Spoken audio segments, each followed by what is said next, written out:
안녕하십니까. 사회복지사 1급을 담당하는 고병갑입니다. 이번 시간에는 치매관리법, 그리고 사회복지 공동모금회법, 그리고 협동조합 기본법에 대해서 살펴보도록 하겠습니다. 치매관리법, 치매에 대해서 우리가 노인복지법에서 한번 낭독한 적이 있습니다만은 많은 사람들이 치매를 마치 선천적 어떤 유전력이 있는 것처럼 생각하는데 그러지 않습니다. 치매는 후천적 다발성 장애라고 설명을 했습니다. 그래서 이 치매관리법이 2011년 이렇게 만들어지면서 이 치매관리법을 여러분들이 보시면 거기 치매의 개념, 치매란 퇴행성 뇌질환 또는 뇌혈관계 질환 등으로 인하여 기억력, 언어능력, 진압력, 판단력, 언어수행 능력 등의 기능이 저하됨으로써 일상생활에서 지장을 초래하는 후천적인 다발성 장애를 말한다. 후천적인 다발성 장애를 치매라고 합니다. 앞에 있는 전문적인 용어를 우리가 해석하고자 하는 것은 아니겠고, 어제는 이 치매는 후천적인 다발성 장애인데 바로 이것이 워낙 보편적인 사회 문제화 되다 보니까 그래서 노인장기요양보호법상의 장애 등급에 경증 치매를 포함시킬 정도까지 됐거든요. 그러면서 소위 치매관리법을 독립된 법으로 분리를 시킨 겁니다. 그러다 보면은 노인장기요양보험법상의 장애 등급 5급에 보면 경증 치매를 포함시켜서 이렇게 하는데, 거기 오직 보면 치매 극복을 할, 치매 관리의 중요성을 널리 알리고 치매 극복을 위한 범국민적 이런 공감대를 형성하기 위하여 매년 9월 21일 치매 극복의 날로 한다. 기념일보다는 우리가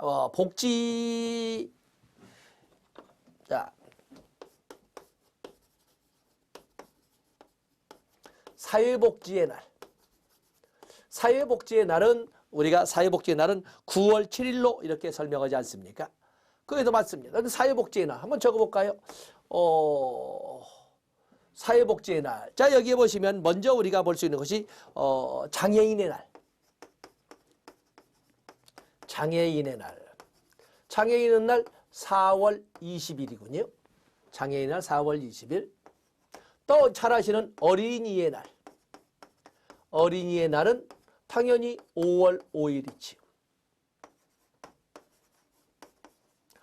어버이의 날. 당연히 5월 8일이겠지요. 5월 8일. 요즘 사람들은 뭐 발렌타인데이나 뭐 이런 거든 잘 알아도 이런 날들 대부분 잊어버려. 어버이의 날 5월 8일입니다. 그래도 어린애들은 또 카네이션도 준비하고 그러지 않습니까? 5월 8일. 또 그러면 또 뭐가 있나요? 우리 시험범위에 들어와 있지요. 우리 시험범위에 들어있는 노인학대 예방의 날. 노인학대 예방의 날. 노인학대 예방의 날 6월 15일이 되겠네요. 노인학대 예방의 날 6월 15일. 사회 보면 노인학대 예방의 날. 또 그런가 하면은 또 중요한 것이 거기 보면 여기는 치매 극복의 날이고 우리가 본다면 또 사회 뭐가 없나요? 사회복지의 날. 사회복지의 날 9월 7일 볼 수가 있습니다. 사회복지의 날 9월 7일. 그리고 여기 보시면 치매 극복의 날. 치매 극복의 날로서 9월 21일 이렇게 설정을 했고요. 또 그러면 아동학대 예방의 날. 아동학대 예방의 날에서 11월 19일 이렇게. 그래도 뭐 많이 있겠지만은 그래도 마침 치매 극복의 날 9월 21일이 나와서 사회복지 날과 가까워서 해서 장애인의 날 4월 20일, 뭐 어린이날, 어버이날 잘 아시고, 노인학대 예방의 날이 2016년 12월 30일부터 이제 시행되기 때문에 우리 시험범위에 들어왔습니다. 6월 15일 노인학대 예방의 날, 사회복지의 날 9월 7일, 치매 극복의 날 9월 21일, 아동학대 예방의 날 11월 19일. 다 이런 날짜를 한번 보자고 정리를 해봤습니다. 다음에 거기 보시면 국가치매관리위원회가 나와 있네요. 국가치매관리위원회. 당연히 국가치매관리위원회는 보건복지부 장관 소속으로 하되 차관이 위원장을 맡는다고 되어 있습니다. 국가치매관리위원회. 마치 5대 사회보험법, 5대 사회보험법에 전부 이름은 각기 다르지만은 시무위원회가 있죠. 국민연금정책 시무위원회, 건강보험정책 건강보험정책 시무위원회, 또 고용보험위원회, 또 그러면 산재보험 및 예방위원회, 또 장기요양위원회 모두 5대 사회보험법에 각기 다르지만 시무위원회의 존재가 있는데 모두 중앙행정관서 소속으로 하되 위원장은 차관이 맡는다. 그런 것처럼 치매관리위원회도 역시 마찬가지로 중앙행정관서 보건복지부 소속으로 하되 위원장을 차관이 맡네요. 보건복지부 차관이 맡는다 해서 국가치매관리위원회에 받습니다. 다음에 치매사업으로 보면 치매연구사업, 치매검진사업, 치매환자 의료비 지원사업, 치매등록 통계사업, 또 역학조사 등이 있는데 뭐 아주 전부들 심각한 문제죠. 요즘 노인분들의 꿈이 있다면 제발 요즘은 의학이 발달해서 아프지 않는 것을 당연히 하고 제발 치매나 안 걸렸으면 제발 치매가 예상하고 조짐을 보이는 이런 것은 있겠죠. 그래도 요즘은 국가적 차원에서 치매 예방주사라든지 많은 적극적으로 하고 있지 않습니까? 그래도 여기 들으시는 분들 가족 중에 노인분들이 있다거나 어떤 알코올 또 이런 것도 있다면 아주 적극적으로 국가가 지원을 하고 있는 과정이기 때문에 적극적으로 참여해서 치매에 대해서는 예방 어느 날 옵니다. 어느 날 오기 때문에 그들 적극적으로 참여하는 것이 좋다고 봅니다. 다음에 치매센터는 중앙치매센터, 광역치매센터, 그리고 치매상담센터가 있는데 중앙치매센터는 거기 보면 보건복지부 장관이 설치할 수 있다 해서 중앙치매센터. 또 광역치매센터, 시도지사는 보건복지부 장관과 협의하여 시도치매센터를 시도에 있는 광역치매센터를 설치 운영할 수 있다. 자, 그리고 별표하실 것은 치매상담센터입니다. 치매상담센터는 시군구 관할 보건소에 설치합니다. 치매상담센터는 시군구 관할 보건소에 설치한다는 거 봐주시면 됩니다. 그리고 치매상담센터 전화 1899-9988 이런 현장의 전화도 1899-9988 치매상담센터도 있으니까 보건소 방문하셔서 상담을 받으시면 많은 도움을 볼 수가 있습니다. 그냥 지나가는 말로 왜 어머니는 하시는 말씀을 자꾸 하시는가 이런 생각하지 그렇게만 생각하지 마시고 한번 상담을 하시는 것이 참 좋습니다. 다음에 거기 보면 비용의 지원이 나와 있는데 국가와 지방자치단체는 치매관리사업을 수행하는 자에 대하여 비용의 전부나 일부를 지원할 수 있다. 좋습니다. 다음에 보건복지장관이나 시도지사의 권한은 그 일부를 시도지사나 시장군수구청장에게 위임할 수 있다. 다 좋습니다. 또 그런가 하면은 보건복지부 장관, 시도지사, 시장군수구청장의 권한은 그 일부를 치매관리 사업을 수행할 수 있는 법인, 단체 등에 위탁하여 시행할 수도 있습니다. 자, 가벼운 문장이지만 한번 읽어봐놔야 시험지에 쓸 수 있습니다. 그래서 그 정도 보겠습니다. 자, 우리가 여기 사회복지 공동모금회를 보도록 하겠습니다. 사회복지 공동모금회를 보겠는데, 자, 사회복지 공동모금에 대해서는 1990년대에 그 공금횡령 사건이 있었거든요. 1990년대에 소위 성금을 유용해서 썼던 이런 사건들이 있어서 그래서 1997년에 사회복지 공동모금법을 제정했고 그리고 1999년에 그것을 개정해서 사회복지 공동모금 회법으로 이렇게 이름을 바꾼 겁니다. 그래서 실질적으로 사회복지 공동모금 회법은 1997년에 사회복지 공동모금법 그것이 사회복지 공동모금 회법으로 바뀌어서 오늘날 지금 시행이 되고 있는 것입니다. 자, 사회복지 공동모금이란 뭘까? 사회복지 공동모금이라고 하는 것은 순수 민간재원입니다. 그래서 사회복지 공동모금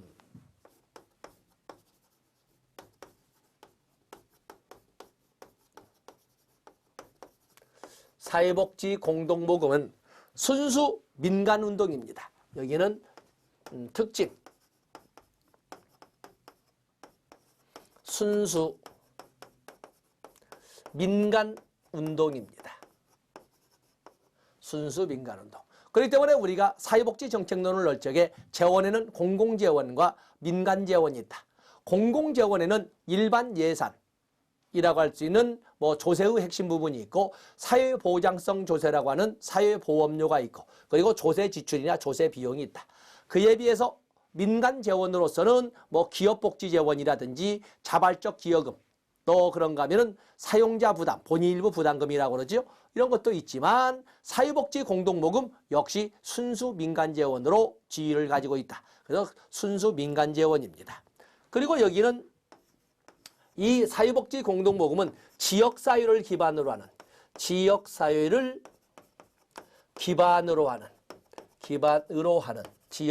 기반으로 하는 민간운동입니다. 주민운동이지요. 또 사회복지 공동모금에는 단일 창구, 사회복지 공동모금에는 단일 창구를 원칙으로 하는 일원화, 단일 창구 원칙입니다. 단일 창구.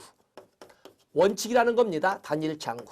그러나 효율적 모금을 위해서 법률로 볼 수 있습니다만 효율적 모금을 위하여 언론기관을 지정해서 그 언론기관 명의로 창구를 개설할 수도 있습니다. 원칙은 사회복지 공동모금의 단일 명의로 창구를 개설해야 되지만 효율적 모금을 위하여 언론기관을 지정하고 그 언론기관 명의로 모금할 수도 있습니다. 또 그런 거. 그렇기 때문에 여기에 효율화. 사회복지 공동모금이라는 것은 연중모금을 원칙으로 하지만 효율적 모금을 위하여 집중모금을 할 수도 있다. 자, 이렇게 해서 효율화. 그래서 일원화와 효율화를 특징을 하고 또 사회복지 공동모금에 관련된 것은 모든 것이 공개되어야 합니다.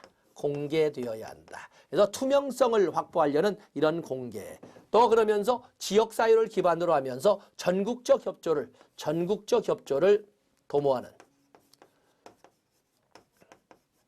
전국적 협조를 도모하는 이런 민간운동이 되겠습니다. 그래서 사회복지 공동모금은 민간운동이다. 지역사회를 기반으로 하지만 전국, 왜냐하면 지정 기탁사업 같은 걸 할 적에는 거기 지역도 지정할 수 있는 거거든요. 그러면서 전국적 분위기도 이렇게 띄울 수가 있기 때문에 전국적 협조를 도모하는 이런 활동이라고 설명할 수가 있습니다. 거기 사회복지 공동모금의 업무를 보면은 사회복지 공동모금의 업무, 역할, 업무지 업무. 사회복지 공동모금의 업무. 어제 이렇게 사회복지 공동모금의 업무를 보면은 4가지로 되어 있습니다. 사회복지 공동모금의 그 업무는 기획, 홍보, 모금, 배분 4가지 영역으로 되어 있습니다. 그래서 기획 업무,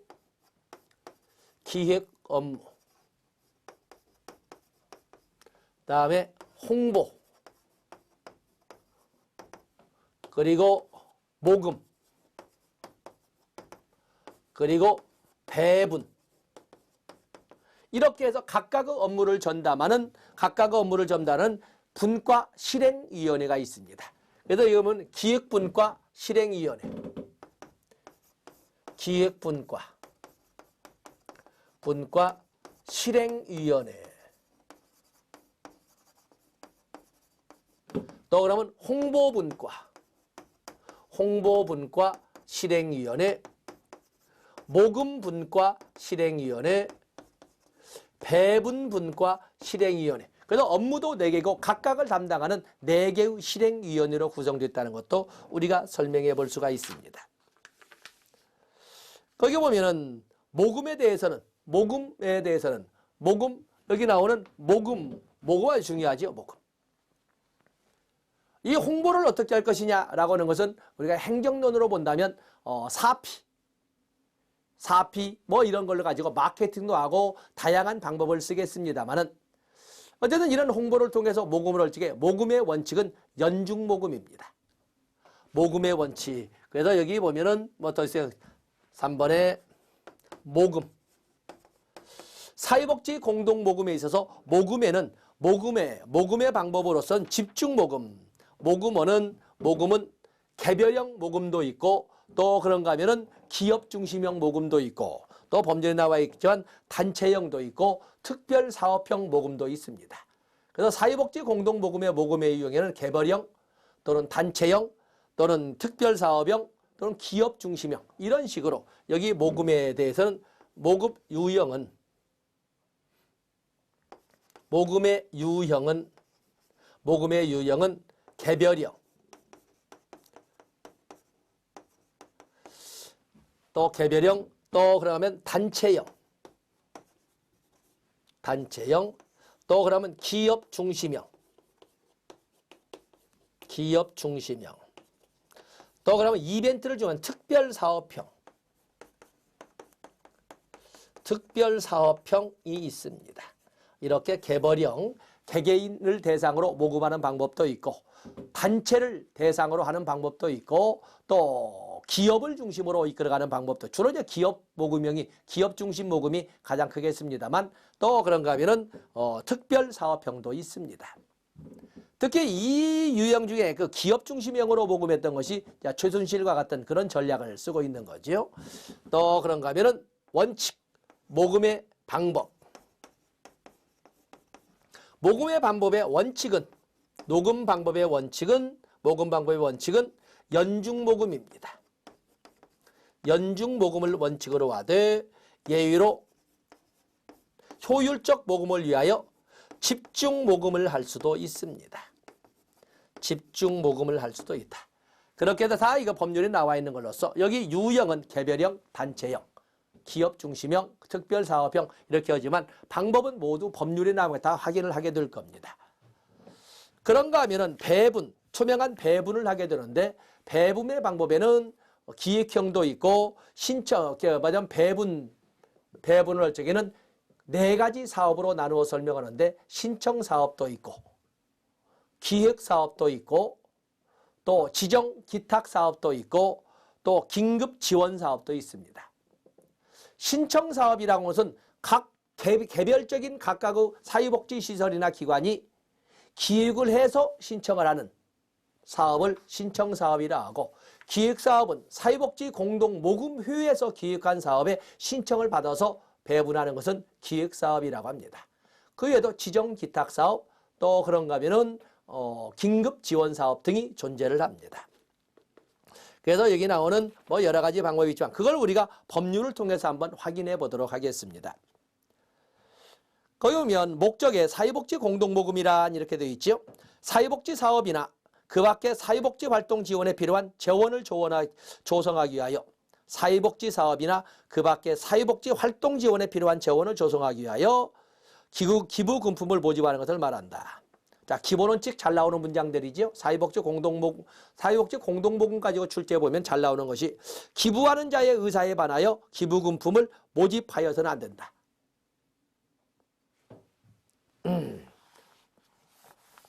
국정농단을 한 자가 했던 방법이 바로 이거지요.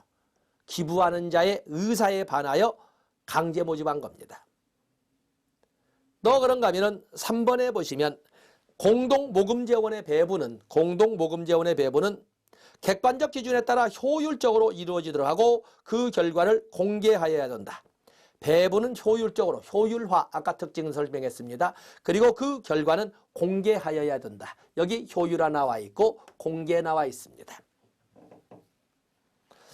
사회복지 공동모금, 거기 사회복지 공동모금에는 사회복지법인으로 한다. 사회복지법인. 자, 사회복지법인은 사회복지사업법 규정에 의해서 시도지사의 허가를 받아야 합니다. 그런데 사회복지 공동모금에는 사회복지법인인데 시도지사의 허가사항이 아니라 보건복지부 장관의 인가사항이 되겠습니다.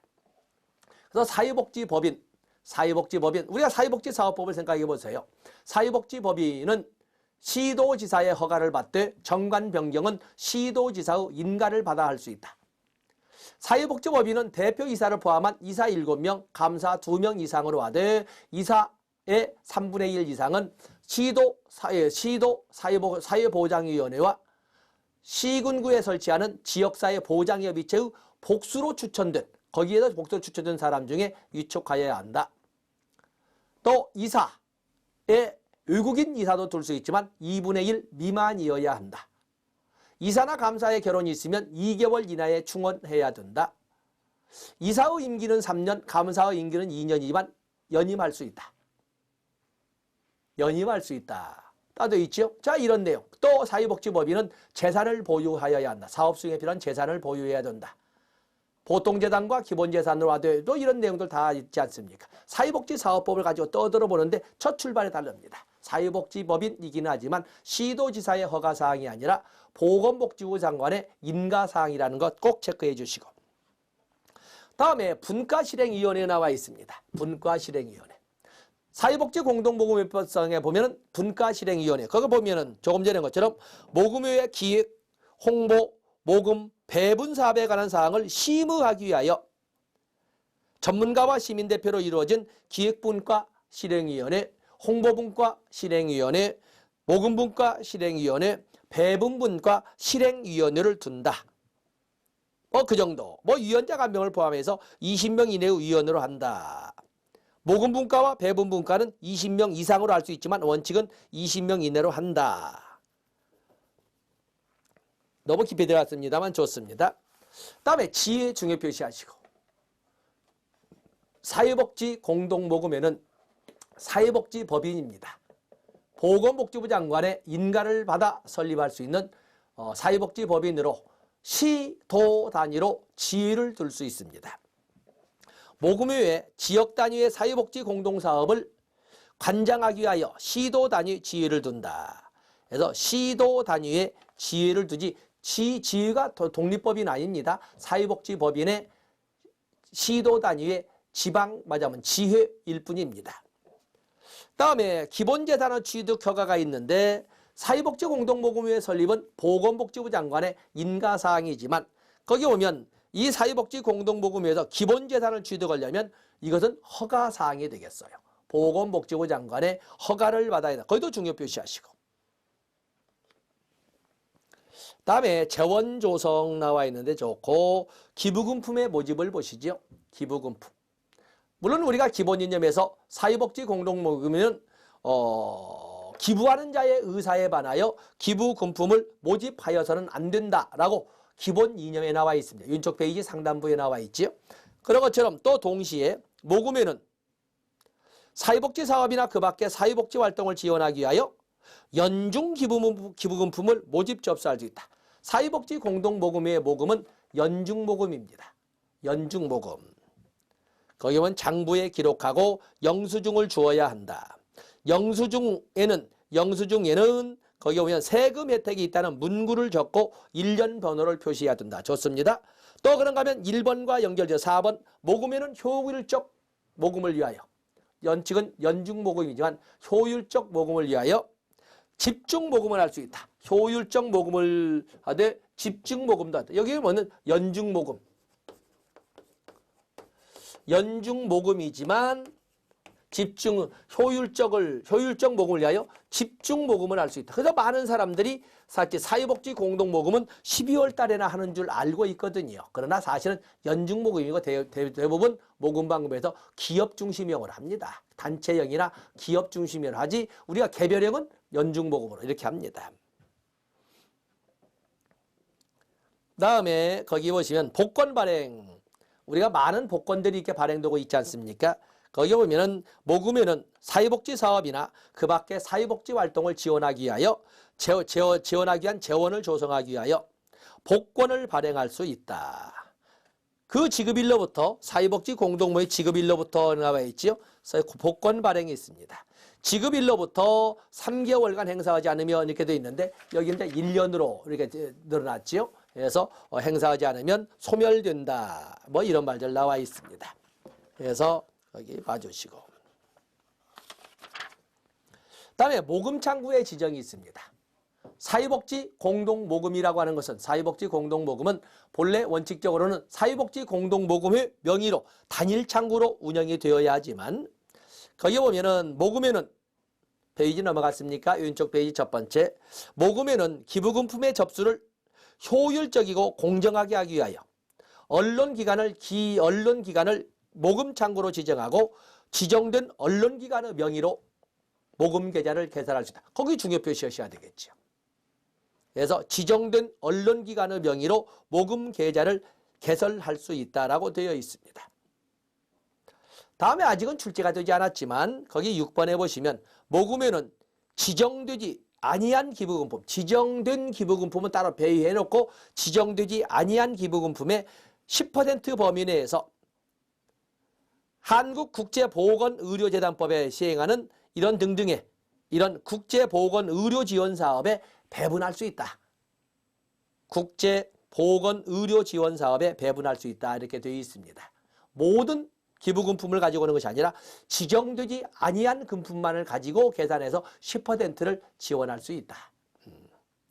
다음에 모금에는 아까 나온 것처럼 당연히 세금 혜택이 있다는 것 등을 기재하면서 1년번호로 발행해야 된다 되어 있죠. 배분자, 모금에는 공동모금 재원을 배분하는 경우에도 모금회가 배분하는 것을 명기하여야 됩니다. 모금회가 배분한다는 것을 명기하여야 된다. 다음에 배분 결과를 공개해야 되는데 거기 보면은 모금회는 각 회계년도에 공동모금 재원 배분을 종료한 날로부터 3개월 이내에 전국적으로 배포되는 중앙지 1개 이상의 신문에 배분 결과를 공고하여야 한다. 자, 좋습니다. 다음에 재원 좋고 재원 보면은 거의 2번 기부금품의 모집과 모금회 관리 운영에 필요한 비용은 바로 앞 회계년도 모금총액의 10% 범위 내에서 이사회의 의결을 거쳐 사용할 수 있다. 자, 좋습니다. 그것도 좋죠. 다음에 10번 중요 표시하시고 기부금품의 기부자는 지역, 대상자, 사용 용도를 지정할 수 있다. 지역도 지정할 수 있고 대상자도 지정할 수 있고 사용 용도도 지정할 수 있습니다. 모금에는 지정기탁사업 이렇게 지정기탁사업, 이런 것이 있는 것처럼 거기 모금에는 지정이 있는 경우 그 지정 취지에 따라 기부금품을 사용하여야 한다. 그래서 지정이 있는 경우에는 그 지정 취지를 따라야 한다.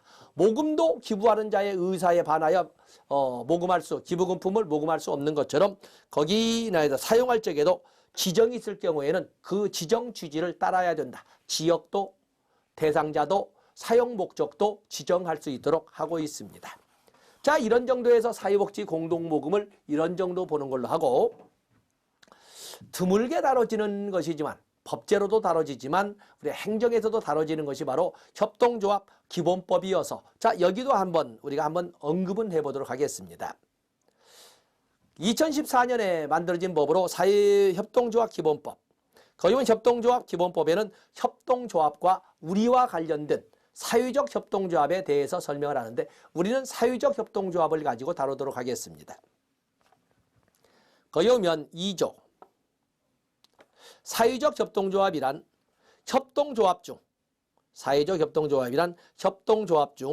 지역 주민들의 권익, 복리 증진과 관련된 사업을 수행하거나 취약계층에게 사회 서비스 또는 일자리를 제공하는 등 영리를 목적으로 하지 아니하는 협동조합.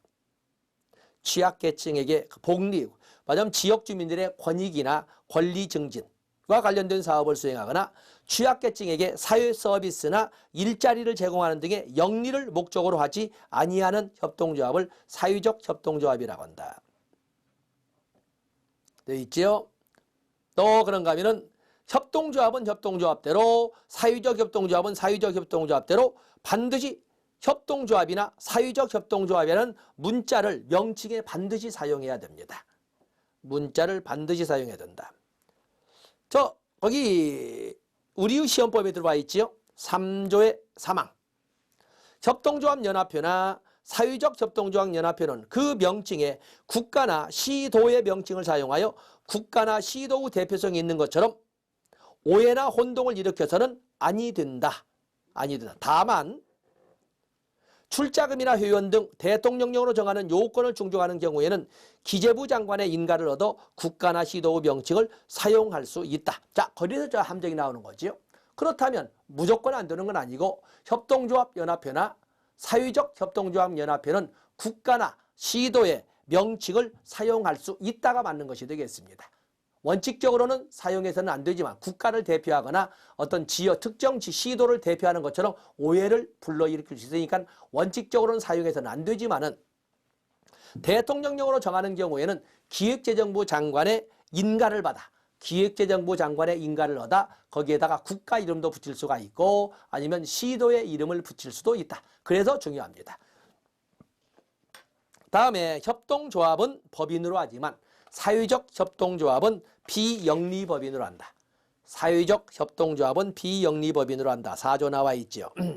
다음에 협동조합이나 사회적 협동조합은 정치 행위를 해서는 특정인을 당선되도록 하거나 당선되지 아니하도록 하는 행위를 해서는 안 됩니다. 그렇죠? 해서는 안 됩니다. 당연히 알지만 읽었습니다. 다음에 거기 보시면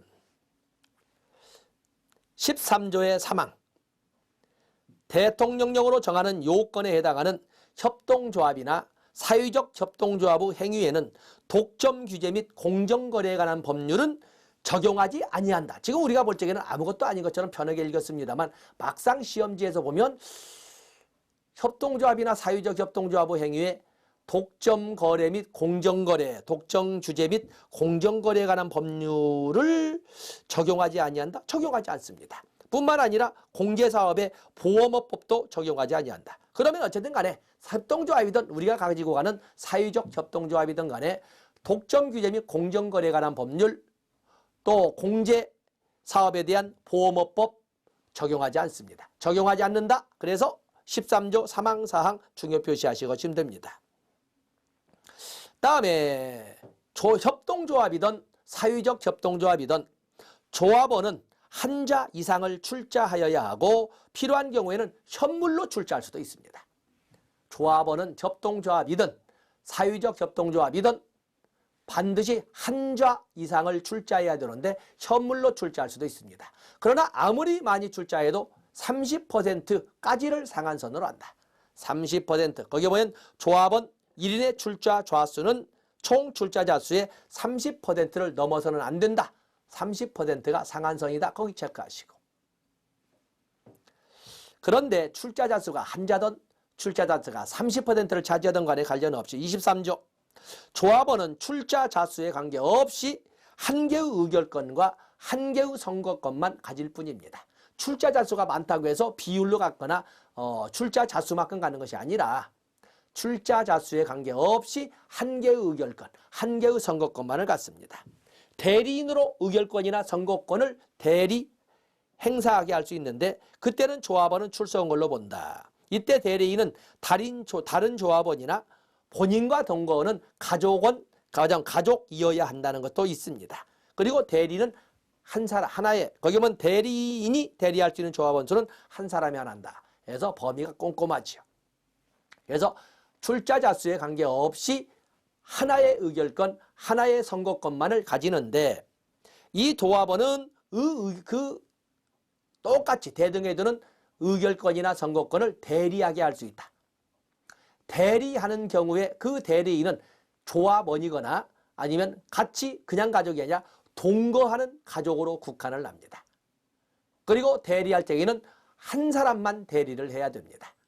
바로 이제 그것이 나와 있습니다. 다음에 사회적 협동조합의 설립 인가의 동그라미 사회적 협동조합의 인가. 사회적 협동조합을 설립하고자 하는 때에는 5인 이상의 조합원 자격을 가진 자가 발기인이 되어 5인 이상, 뭐냐면 한 자 이상의 출자를 한 조합원 자격을 가진 5인 이상이 발기인이 되어 전관을 작성하고 창립총회를 거친 후 기획재정부 장관의 인가를 받아야 한다. 우리가 보면 인가가 그렇게 많지 않습니다. 사회복지사업법에 의해서 이 사회복지법인이라는 것은 시도지사의 허가를 받아야 되고 사회복지시설이라는 것은 시장군수구청장의 신고를 받아야 되는데 인가는 많지 않죠. 사회복지법인의 정관 변경, 인가, 사회복지공동모금회 설립, 보건복지부 장관의 사회복지공동모금회 설립, 사회복지공동모금회 설립은 뭐라고 해요? 보건복지부 장관의 인가, 그냥 인가, 보건복지부 장관의 인가입니다. 어린이집 설립 역시 특별자치도지사 시장군수구청장의 인가. 그렇죠? 그런가 하면 여기 나오는 점 사회적 협동조합의 설립, 기획재정부 장관의 인가를 받아야 한다. 인가가 그렇게 많지 않습니다. 또 창립총회 의사는 창립총회 개의 전까지 발기인에게 설립동의서를 제출하여 과반수 출석자 3분의 2의 찬성으로 의결한다. 자, 좋습니다. 여기는 좋으나 85조 1항은 가지고 가셔야 됩니다. 5인 이상의 조합원 자격의 발기, 정관 작성, 창립총회, 그리고 기획재정부 장관의 인가가 있어야 된다. 꼭 가지고 가셔야 되고, 다음에 사업이 여러 가지 많습니다만 사업, 특히 2항 보세요. 위와 같은 다양한 사업을 해야 되는데, 주된 사업을 해야 되는데, 그 1항에 있는 그런 주된 사업이 협동조합 전체 사업량의 40% 이상은 돼야 된다. 그 40%라는 수치도 가져가야 됩니다. 협동조합 등은 다양한 사업을 하지 않겠습니까? 사회적 협동조합이 다양한 사업을 하게 되는데 법으로 정해진 주된 사업의 비중이 전체 사업 비중의 40% 이상은 되어야 한다는 것을 체크하시면 됩니다. 다음에 좀 뭐 그러면 거기 사회적 협동조합은 매 회계연도 결산의 결과 잉여금이 있으면 해당 회계연도 말 출자금 납입 총액의 3배가 될 때까지 잉여금의 30% 이상을 법정 적립금으로 적립하여야 한다. 그 법정 적립금을 사망, 손실 보전에 충당하는 거나 해산하는 경우에는 결코 법정 적립금을 손실 보전이나 해산 이외에는 절대로 사용해서는 안 된다. 그렇죠? 손실 보전이나 해산의 경우에만 사용해야 된다. 이렇게 규정하고 있는 것이 바로 이 사회적 협동조합에 대한 내용이 되겠습니다. 다소 전문적 용어가 들어있지만 거기 나오는 휴책, 지금 이렇게 읽어보지 않고 출처론고에서 읽어보지 않으면 나중에 좀 읽기가 싫거든요. 그래서 억지로 마지막에 넣고 억지로 독효를 진행을 했습니다. 자, 이렇게 해서 그 외에도 볼 수 있는 법률이 가정폭력 및 피해자 보호 등에 관한 법률이라든지 식품위생에 관한 법률이라든지 많은 법률이 출제되고는 있었으나 우리가 이거는 너무 많이 본다는 것은 수석 만점을 목표로 해서 달릴 때 그렇게 하는 것이고, 여기에는 적어도 출제되는 것이 이런 정도를 보게 되면 우리가 본래 목표한 것처럼 80점을 충분히 넘길 수 있는 그런 영역이라고 할 수가 있습니다. 그래서 좀 더 제 강의는 좀 더 줄여드렸으면 좋았으련만 이 정도로 줄인 걸로 이렇게 마치도록 하겠습니다. 그래서 법제로는 15개의 강의로 마감 짓겠습니다. 고맙습니다.